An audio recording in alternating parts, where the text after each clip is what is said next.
Hey, what's up, everybody? Welcome back to the Occupy Fantasy Football Podcast, Week 9 edition. It feels like I say this every week, but Chris, the season is flying by. It really is. I mean, we're already this is basically the exact halfway point, 8 weeks before this, 8 weeks to go in the regular season. Yeah, we've learned a lot. I think there's still a lot to learn, and we've got a lot of injury news to go through this week, Brian.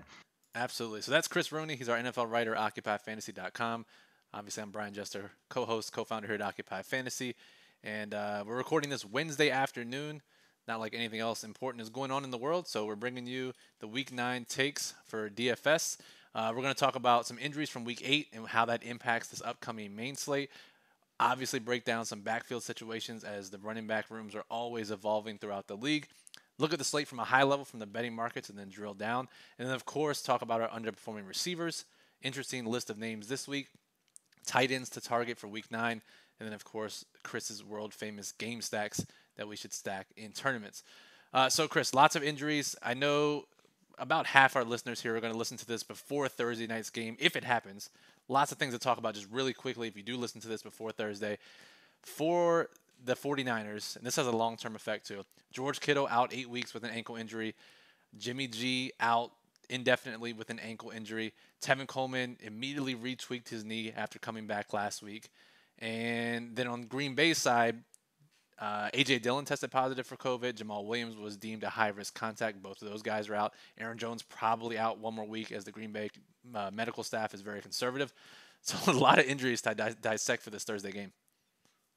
Yeah, a friggin' mess is honestly the best way to explain this game. But, I mean, you'll get into this with Colin Drew, I suspect, Brian. I mean, these are actually the situations we love for Showdown because it allows us to embrace the chaos and find some things that others just aren't confident in to leverage, and hopefully they break our way. Yeah, absolutely. So, yeah, if you don't know, Chris just referenced our Premium Showdown podcast collaboration with Colin Drew of Daily Roto. That drops every Thursday and Monday morning for OccupyFantasy.com members. Be sure to check that out if you want in-depth information on the San Francisco and Green Bay game. But looking ahead, main slate, we might get the return of Christian McCaffrey this week. That's right, Brian. And Christian McCaffrey, I mean, I think everybody hears that name and knows exactly what they expect. 3-down work, virtually all the touches in the backfield, virtually all the targets. In fact, people probably expect game planning around Christian McCaffrey, which is what we've seen for the better part of the last year to 2 years plus, really. And I'm not sure we can rely on that here. New coaching staff, they seem to like what Mike Davis has done for the last few weeks, Brian. So, I mean, certainly I think McCaffrey gets the majority of the touches, but it will be interesting to see exactly what that looks like for Carolina here. Yeah, we'll monitor practice reports. As of Wednesday, they're still, in quotes, hopeful that McCaffrey will return. But it sounds like he will be on the field Sunday. We'll try to project his workload as best we can leading up into the weekend. Miami's backfield. We've been playing Myles Gaskin a lot for his workload, for his price in recent weeks. They traded for DeAndre Washington yesterday for the Chiefs, and all of us at the Occupy staff chat were just like, why are they possibly trading for a fourth-string running back? Turns out Gaskin has a knee injury. Matt Breida didn't practice on Wednesday. So now this whole running back room is up in the air. Very messy situation. Jordan Howard has been a straight inactive. I don't think there's much injury stuff going on there anymore. So maybe he is actually back atop the depth chart here. You were mentioning to me just before we started the show, Brian, Malcolm Perry, who is listed actually on Miami's roster as both like a running back wide receiver hybrid. So we'll see how that shakes out. They also have undrafted free agent Salvin Ahmed. I hope I'm saying that right. Out of Washington. He's a rookie this year on the roster. That's a name to watch just because they've already confirmed, even though you hit it up the top here, DeAndre Washington will not play in Week 9. It's part of the COVID protocol. I don't think he will clear all the regulations in time to be eligible to play for Miami in Week 9. So they're down him as well going into this game against the Arizona Cardinals. So I don't know if we'll be playing any of these guys, Brian, but if we do get any clarity on who's playing, I'm fairly confident they're extremely cheap this week. Yep. Your boy Lynn Bowden's on the roster too, right?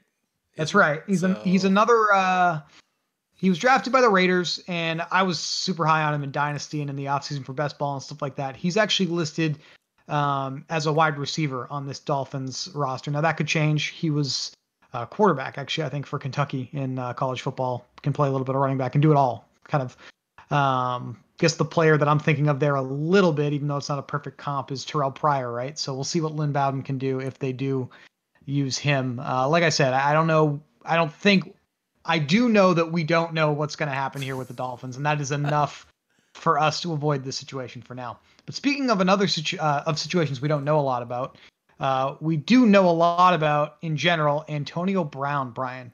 He is supposed to be returning to the NFL here in Week 9 with the Tampa Bay Buccaneers, with his brief one-time buddy Tom Brady with the Patriots. What are we expecting here? Yeah, good question. So he's rooming with Tom Brady, guest room in his house, and I think if we saw the frustration on Brady's face throughout that Monday night game with drop passes, incorrect routes, I don't know why I'm still showdown tilting. Jaden Mickens getting a ton of time as their number 3 receiver. I can't imagine they're not eager to get Antonio Brown into the mix immediately, especially if Chris Godwin's out another week. They asked Bruce Arians in practice or at post practice the other day, and he said he could play 15, 30 plus, probably won't play 60. But dude, I got to think that he's playing 30 plus snaps. He was in the meeting rooms last week, so he probably knows at least enough of the offense. Depends on if he's in game shape or not, but he's going to have a role right away. Yeah, I mean, two things. First, obviously, this is actually Sunday night football, so right now anyway. So this would be showdown only stuff right now. But I have Brown sliding in and getting decent work right away. I'm ignoring the coach speak a little bit. I mean, I think 7 targets is the line that I have. I mean, do you think that sounds fair right now if he slides right in and he's playing a decent amount of snaps on offense? Dude, yeah, I definitely think so. I mean, if you go back to when he joined the Patriots last year, and he was with them for what? I don't know, not very long at all, probably roughly the same amount of time. He got 8 targets on 24 snaps in his first game with Tom Brady. So I wouldn't be surprised at all to see a repeat of that. Yeah, absolutely. So that's going to be fun to watch for sure. I think we all kind of agree NFL football is fun when Antonio Brown is doing his thing. Speaking of receivers that are fun when they're doing their thing, Calvin Ridley, foot sprain in his last game out for the Atlanta Falcons. And what's interesting with the Falcons, right, Brian, is we've actually seen them turn into one of these teams that actually has direct backups for their receivers. So they're actually different second string receivers who we're pretty confident will play more depending on who is injured in front of them. Why don't you tell me what you think is going to happen with Atlanta here? Yeah, we wrote about it in our Showdown Daily Plug last week, and we were pretty confident in it. But then the game happens. It played out as we thought it would. And then even more so after the game, interim head coach Raheem Morris confirmed as much, saying that is literally how our depth chart works. So as a result, Calvin Ridley, who did avoid a major injury, and a lot of injury experts said he was pretty fortunate based on the nature of the injury, he'll probably be out this week. But if he is out, it's going to be Christian Blake who steps in, not OZ, who was pretty had a pretty significant role earlier in the year. It won't be Brandon Powell. It's going to be Christian Blake, and I think he's min price, right, Chris? Yes, he is. He's 3,000 at least this week on DraftKings, so that'll be on our radar for sure if we get confirmation that Calvin Ridley will be out. A big game against the Broncos, at least from a DFS standpoint, because I think it should be pretty fantasy friendly. So we might be interested in Christian Blake. Another game that's looking fairly intriguing to me early in the week here is Minnesota and Detroit. I'm not entirely sure who the home team there is right now. Forgive me for that. But there's another injury situation there, and that's Kenny Golladay has already been ruled out for the Detroit Lions. And our boy, Lucas Jensen, our niche sports writer's boy, Quintez Cephas, correct me on that if I'm wrong, but the kid out of Wisconsin there, draft pick for the Detroit Lions, he's the receiver who played a ton in the first couple of weeks, Brian, when Golladay was out. We're pretty confident he's going to have a large role again here with Golladay out. He's another min-price wide receiver. Yeah, something we have to monitor. He's been, I think, a healthy scratch. He's definitely been inactive the last few weeks. And as a result, Marvin Hall has been playing this deep role. If you played NFL preseason DFS, you remember the name because the dude had like an average depth of target of 45 yards over the past couple of preseasons. He's sliding right back into that role. Just the kind of guy he is. 2 weeks ago, he had 1 target for 45 yards. Last week, had 5 or 6 targets, over 100 air yards. So he could slide in as well. Obviously, Cephas is the more rounded receiver and the guy they drafted this year. I'm curious to see practice reports because Marvin Hall is an underperforming receiver this week. And either way, both these guys are going to be great tournament plays and maybe low-risk plays if we can define a role for either one. To bring up tournaments because I do think that's a game that we're going to want to be paying attention to. That is a big market tease for later in the show. The Jacksonville Jaguars, Brian. Gardner Minshew apparently really hurt his hand, his thumb specifically. Doesn't look like he's going to play this week. Might be a couple of weeks. They have a rookie playing. Now, his name is Jake Luton, and Mrs. Luton is listening. His mother, I hope I got that right. Jake Luton is best comparable, according to the fine people over at playerprofiler.com, to stud NFL quarterback Tom Savage. So if you remember who Tom Savage is, he played for the Texans a little bit. Wasn't super impressive. If that's really who this guy is, Brian, I mean, this is a pretty tough spot for Jaguars players this week. Yeah, I don't know, man. They needed something. First of all, Roto World, their headline about Gardner Minshew was fantastic. It said Gardner Minshew thumb/scapegoat ruled out for Week 9, which I thought was perfect considering everything going on with this team. And yeah, lots of underperforming receivers. And we got 2 reports this week saying that with Luton in the lineup, they're going to open the offense up more. I don't know what that means. That sounds great. And then Jay Gruden said today he literally hasn't called a play in the huddle since like OTAs. So lots of wide range of outcomes here. Very interesting. But to be fair, we say this a lot. He can't play much worse than Minshew was playing. Just ask the Cowboys. Your quarterback can play a lot worse than what the guy in front of him on the depth chart was playing. So it will be an interesting game to monitor. Yeah, from a data standpoint, we know this. I hope the listeners know this if they don't. Quarterbacks do typically have a pretty fairly consistent range of outcomes in fantasy performances. So as long as Luton plugs in and he's just competent, this could be a pretty interesting spot for tournaments as well. The Indianapolis Colts are having some problems at wide receiver again. Looks like T.Y. Hilton is questionable with a groin injury. Michael Pittman did return last week. Didn't really do much for anybody who bet on the upside there last week, but he did play 58% of the snaps, Brian. I mean, are we thinking Pittman might be in line for a larger workload here? Yeah, he did have a leg injury that he was on injury reserve for, so always an acclimation period, especially from a conditioning standpoint, getting back into the game. Still unknown if T.Y. is going to play in this game. They've called the groin injury minor, but it was enough for him to leave the game last week and not return. We'll have to monitor this. Pittman, Marcus Johnson has been getting a lot of targets.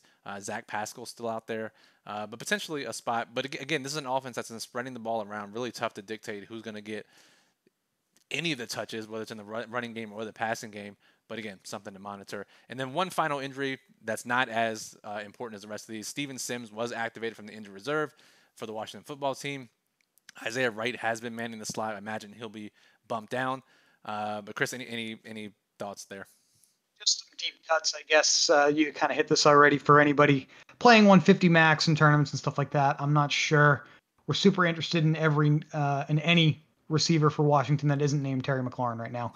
That was a lot on injuries, but there was a lot to recap. So appreciate everybody getting through that section with us. Brian, let's talk about some backfields. I mean, running backs are the keys to unlocking some of these DFS slates when we can really nail what the usage is going to shake out like. And in week 8, I think we actually collectively had a pretty good handle on Seattle's backfield. If you read our daily plug, we were took a leap of faith, but we were pretty confident that DJ Dallas would see the majority of the work for the Seahawks, just being the only healthy running back in practice for them that entire week. So we're actually in another situation this week with the same team, the Seattle Seahawks.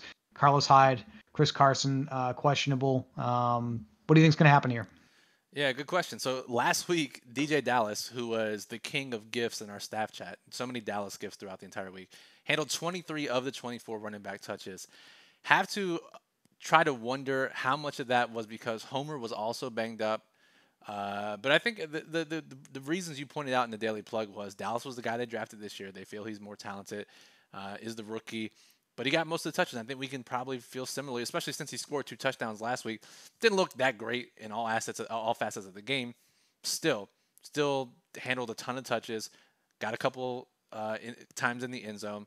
Won 2 different people $1 million on FanDuel and DraftKings. So curious to see how it plays out this week. But I think Hyde and Carson are questionable at best considering their injuries. And then we have some other backfields that we need to talk about. Baltimore, freaking Indianapolis. The Chargers had a little bit of a shift, and then maybe a change of the guard in Detroit with DeAndre Swift. So those 4 backfields, Chris, anything that stood out to you from week 8?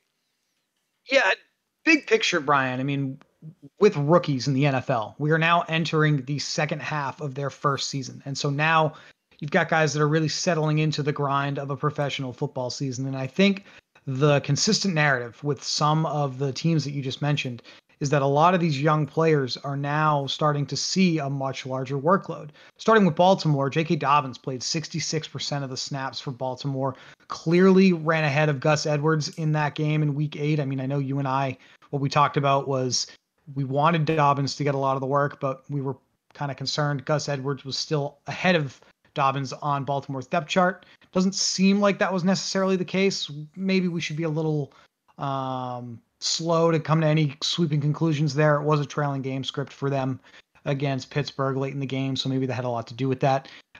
With Detroit, I mean, Swift has been trending in this direction for a couple weeks now. Career high 62% of offensive snaps played for Detroit, clearly ahead of Adrian Peterson now. But then we went the other way with Indianapolis and rookie Jonathan Taylor, who was playing a ton at the beginning of the season, but the last few weeks has actually kind of disappointed for people who've invested in his shares here. Now, I guess we're being told by Frank Reich and Phillip Rivers even that JT's a little nicked up, whatever that means. But I think Indianapolis's backfield is a situation that I'm a little afraid of right now, frankly. Yeah, I mean, Jordan Wilkins, who's talented in his own right, got 21 touches last week. No major role change for Nyheim Hines. He did score the 2 touchdowns, backflip into the end zone. But it's a backfield that's really tough to figure out from week to week. And then the Chargers, one final note, Troymaine Pope finally got into the mix, played 29% of the snaps ahead of Joshua Kelly. Complete mess. Justin Jackson got 47%. So, Chris, probably not a situation we want to target, at least anytime soon. No, not whatsoever. One thing for sure to me is that we're definitely going to be avoiding Joshua Kelly. I mean, the fact that he was third in that pecking order is kind of concerning, just kind of to finish up the narrative with rookies there. Looking to the betting market here in week 9, which certainly betting markets have been the topic of discussion in America today. The Pittsburgh Steelers are 13.5-point favorites against the Dallas Cowboys this week. Dallas's season is just completely unraveling. This is incredible. The Chiefs are 10.5-point favorites against the Panthers. We've got the Texans getting almost a touchdown, 6.5 points against the Jaguars.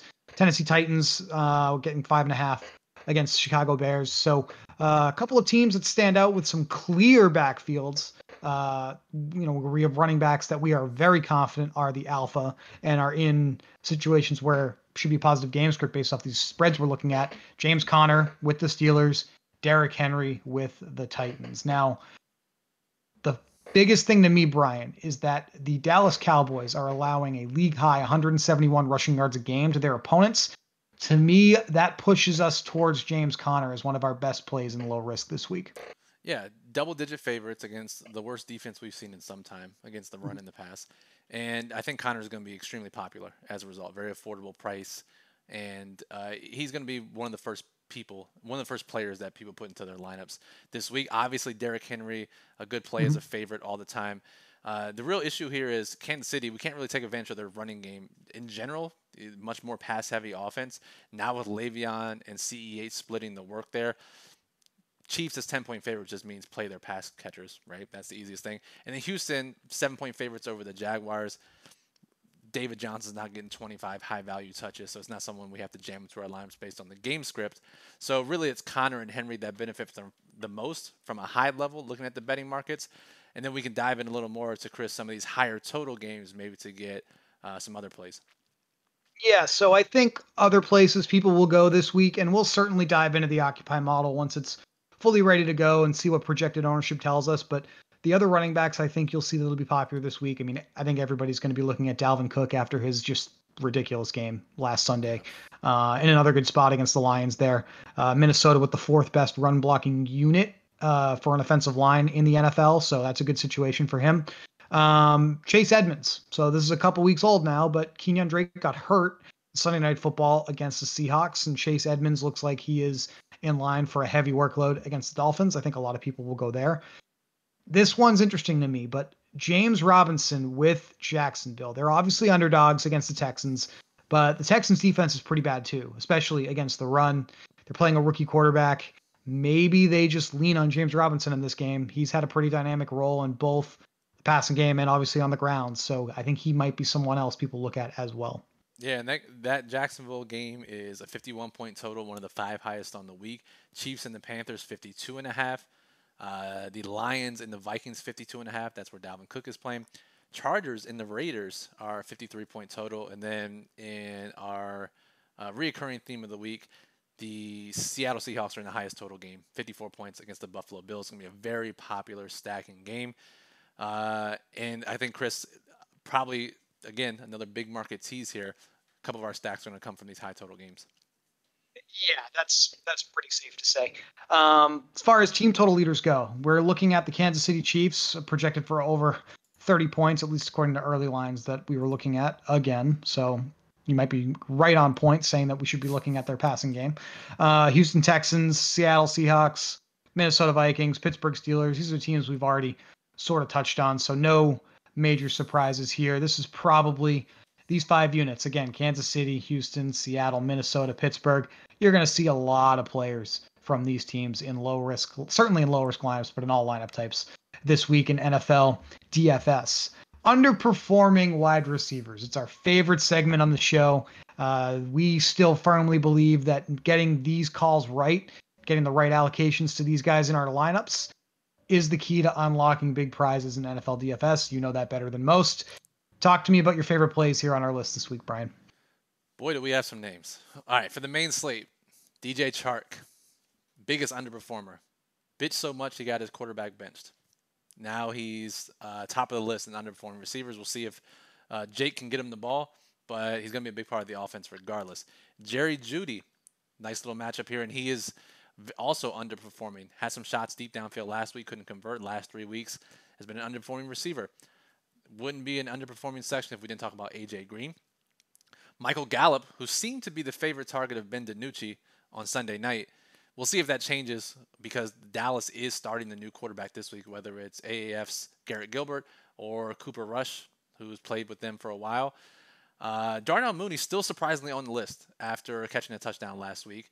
Still underperforming because, as we've seen, he missed 1,000 deep balls from Nick Foles over the last couple of games. Tim Patrick, if he can get back into the mix, he missed last week's game, was close. So 2 Denver receivers, nice little Denver stack. And then Jacoby Myers, Marvin Hall, guys you probably wouldn't think of. But, Chris, I want to talk to you. You're up in Boston. Jacoby Myers has been getting crazy runs since N'Keal Harry and Julian Edelman's been out. Yeah, and Myers, for those who were with us for 2019 preseason, right? He got a ton of run then as well. Actually played a lot with Jared Stidham. So if for whatever reason New England decides to make the switch from Newton to Stidham, there's a lot of chemistry there already. I mean, New England's drawing dead at wide receiver, Brian. I mean, it's just Damiere Byrd is the best they've got. Edelman is out for an extended period of time. N'Keal Harry is terrible. Myers might be in line for a lot of work here. Should mention they did just trade for Isaiah Ford from the Miami Dolphins. So we'll see how that shakes things up in New England's receiver room. We're actually going to be paying attention to this for Monday Night Football showdowns. So I do think Myers is a strong play with New England this week. I think he's going to continue to play a lot in the short term and maybe in the long term. They certainly can't draft receivers well in New England, Brian, but maybe they can still find undrafted diamonds in the rough like Jacoby Myers. My favorite receiver in this group for week 9, main slate, is Jerry Judy. I do think we can trust that Drew Lock is going to continue to use him in exactly the same way that he has been used, while DJ Chark is obviously in a good spot based off of just how largely he's underperforming. He's underperforming by almost 30 fantasy points over the last 3 weeks. That's insane. We just can't reliably predict what this quarterback change is going to look like for Jacksonville's offense. We've got Judy second on the list. He's probably the first place I'm going to go when I'm building a lot of my tournament lineups this week, Brian. I love it. I love that call. And again, anytime we're looking to play tournament lineups in DFS, we want to get these underperforming receivers in there. If we can stack them with an opposing receiver or their quarterback, even better. Be sure to check out the Daily Plug, OccupyFantasy.com. That'll drop Friday evening with the full list of underperforming receivers and some context from Chris, formerly known as the Logan Thomas section of the show. It's been renamed. It's unnamed for now. We're still looking for candidates here. But the tight end leaders for Week 8, guys to target at the position in Week 9. Chris, go. First and foremost, RIP to George Kittle. That's, again, a Thursday take, but no longer one of the elite tight ends. Looks like he's going to be out for pretty close to the remainder of the regular season. Looking at the usage in week 8, Ian Thomas ran the most routes at the position as a percentage of quarterback dropbacks. Still is not getting targeted. So Ian Thomas, I mean, he's really cheap. He's in a really favorable game stacking environment with Carolina at the Chiefs. That's pretty much the only reason I would look at Ian Thomas, is if I'm trying to get a little different with a game stack. Hint, hint. Darren Waller with the Raiders. Still seeing the majority of the targets, is the wide receiver 1 for the Raiders. He's pretty high on my priority list here in week 9 at tight end. He's also one of the more expensive plays. It's 5,800 DraftKings, 6,400 on FanDuel. Can we do better than that? Hayden Hurst had 7 targets last week. Ran a route on about 94% of Matt Ryan's dropbacks. They're looking to be without Calvin Ridley. I mean, we talked about the backup receiver, but it's not unreasonable or out of the question that Hayden Hurst actually sees a boost in targets and opportunity in week 9. So he's another one to look at. Mark Andrews, and this I think is a theme with his team, the Baltimore Ravens, this week.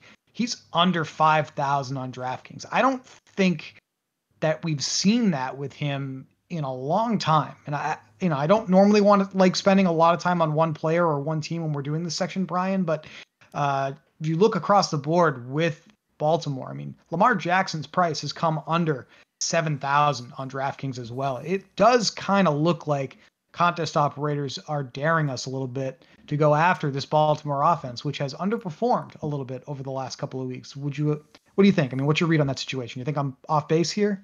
Man, it's crazy, dude.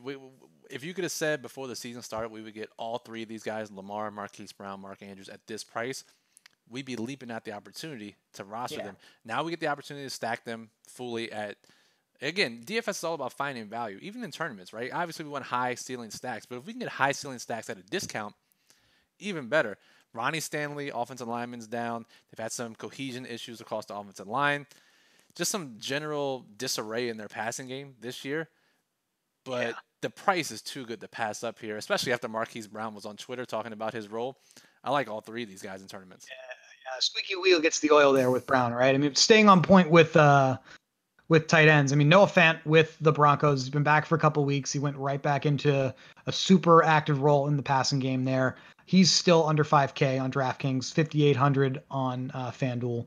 And then obviously Travis Kelsey. Travis Kelsey is always going to be on this list. Here in week 9, already kind of hit on him a little bit, but Waller's facing the Chargers. They ranked 29th defending the tight end position this year, so certainly favorable. Fant, the Falcons, are 30th defending the position. So those are probably the 2 best matchups. Andrews is just, I think, a pricing situation that we can take advantage of, like we just talked about. But if we're talking about low risk, I'm looking mostly to Waller and Fant here as safe plays. Yeah, and then a couple 3 other guys that you mentioned to me that may or may not find their way into the plug, probably will find their way into our lineups. TJ Hawkinson this week in a high total game. Jimmy Graham still getting a surprising amount of work for Chicago. And then Trey Burton remains super cheap. I know Mo Alley Cox is back. Jack Doyle getting work. Burton's apparently, running back 2 around the goal line for them, getting goal line carries, had rushing touchdowns in back-to-back games. So that it sounds crazy, but that certainly adds to a tight end's floor. Yeah, I mean, DraftKings seems to have just pinned his price in the same place, which is kind of strange. But Frank Reich loves using the former Florida quarterback there in college in creative ways. So we should be tuned into that. And I think he's one of the better punts at the position, basically. Game stacks are what people are looking for when I start talking on this podcast. I know that, you know that. This week is a little murky with all the injuries. I mean, we spent a lot of time on that at the top of the show. I think that gives us some opportunity to take advantage of in game stacks. And now that the running back situation in Miami is questionable, this does concern me a little bit, but I still really think we're in a good spot in terms of being able to stack a game that has Kyler Murray, who is, dare I say it, basically the Lamar Jackson of this season. That's how well he's been playing. And then we have Tua Tagovailoa, who I think still hasn't really shown us what he can do yet. Didn't really have to last week because his defense just crushed the Rams. So I think there's an opportunity with this game, Brian. I mean, you have Kyler and Chase Edmonds, and you've got double-headed monster at receiver and Hopkins and Christian Kirk that are super viable. With Miami, Mike Gesicki's got to get off the snide a little bit. I think he's due for, a big game after kind of being quiet for a few weeks here. We've got Devontae Parker. We've got Preston Williams. There's some options here with the Dolphins. I think there's some creative ways to stack this game. Yeah, it's all about context too. You look at Tua's game last week. When you have a solid, cheap defense like Miami behind you, you don't have to do too much. And they were basically conservative. The Rams ran about 1,000 plays because they were trailing, 2 defensive scores. So really not indicative of their offensive philosophy with Tua under center or his ability or fantasy potential. But yeah, pace-up game against Arizona. Injuries on both sides lead to some value. That's a perfect game stacking environment. And then 3 other games that you pointed out here, Carolina and Kansas City, Seattle, Buffalo, Detroit, Minnesota. Shouldn't surprise too many people. They're high total games. But Chris, as we see every week, in tournaments, people do not triple stack or game stack nearly enough as they should. So you may say you're playing the chalk game stacks in the highest totals. People aren't doing enough. So it might be chalky individually, but together, there's leverage. Yeah, I mean, look at last week, right? I mean, we had the Kansas City Chiefs as outrageously large favorites against the New York Jets. I mean, correct me if I'm wrong, but kind of what we wrote was just 3-man stack the Chiefs and run it back with one of those Jets receivers. You're in a pretty good in a pretty good spot, to have a lot of points concentrated in that one part of your lineup. As long as you get the other spots in your lineup right, you're in a pretty good position to win. I believe people that had a lot of success this past weekend did exactly that. They landed on Dalvin Cook and some other good plays in week 8, and that's how they won a lot of money. So that's what we're trying to replicate week in and week out with these game stacks. Absolutely. So if you want full game stack analysis, players to target from each of these games, you're going to want to check out the Daily Plug. We've already talked about it. It'll drop Friday night, the NFL main slate edition. Chris writes it. OccupyFantasy.com is where you can get that for members only. So appreciate everyone listening. That's the conclusion of the Week 9 episode of the Occupy Fantasy Football Podcast. Be sure to subscribe, whether you're watching the video on YouTube or if you're listening in your favorite podcast app. That way you get notified as soon as these episodes drop every single Wednesday. So for Chris, I'm Brian. Thanks again. Good luck this week. Let me try that. And we'll talk to you soon.